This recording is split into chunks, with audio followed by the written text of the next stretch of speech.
Ito na mga idol yung sinasabi ko. Kaso mukhang hindi pa masyadong malaki itong kabote. Saka hindi ito tumutubo ng mag-isa lang eh. Ito laging may katugon. Kung may katuwang, hanapin natin yung katuwang niya. Kung nasaan.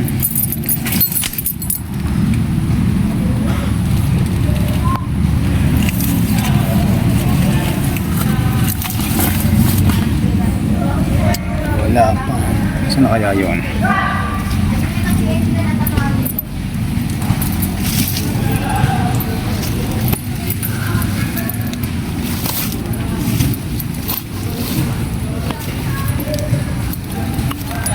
Meron siyang katuwang. Ayun. Kaso maliliit. Hindi siya malalaki. Ito lang. Ay, yung ano niya. Katuwang niya maliit pa rin. Bansot mga idol. Bansot ang kabuti.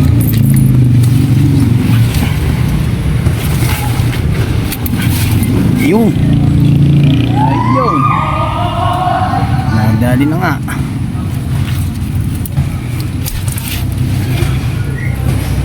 Ito na nga mga idol.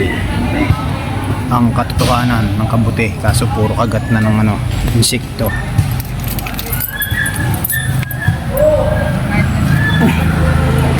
Wala na to. Wala na to mga idol. Kuha na eh.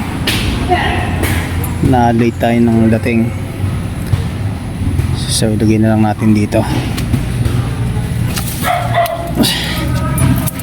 Sayang.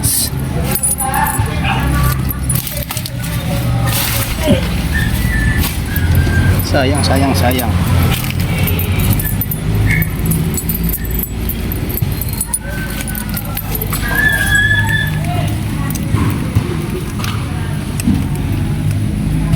Itong isa naman ganun din, bulok na rin.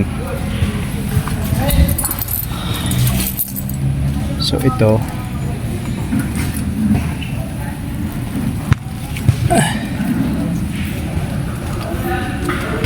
ito lang successful. Kaso ang liit. Pwede na. At least may nakuha tayo. Malay naman natin bukas. Abangan natin to bukas. Hahahay.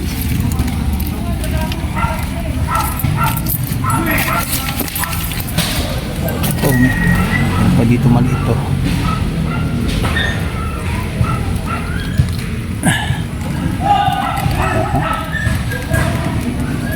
Kaya lang yung isa.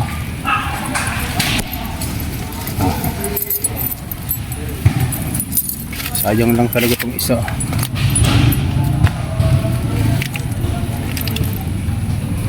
Siya, okay na. Bye-bye. Ayan, ito lang yung nakakuha ko eh. Ito lang, saka yung maliit na isa. Ayan o. Ito lang yung nakakuha ko. May kasama pala to. So, okay pa to. Ayan o. Doon siguro niya din nakakuha to, no? Okay pa naman to eh, no? Di ba doon banda pres kayo Oo. Eh kung kailan wala na si Manong, saka lumalabas yung kabuti. Baka si Manang Oo. Hindi naman ako. Nakasilip yung bata. Uwi na sila. Ayan, no? Ayos na to, pang gisa, no? Sabi ko lang damit lang. Mayroon kayong malilitin sa kahoy. Ayan. Yung pag i-dry mo yung tapos. Matigas yun. Pag yung lulutuin mo, bababa na sa tubig. Kaya mga dalaga, oh. Oo, mayroon din yung ganun. Yan lang nakuha ko, ito sa akin maliit. Meron pa pala kasama eh, ang dami, oh.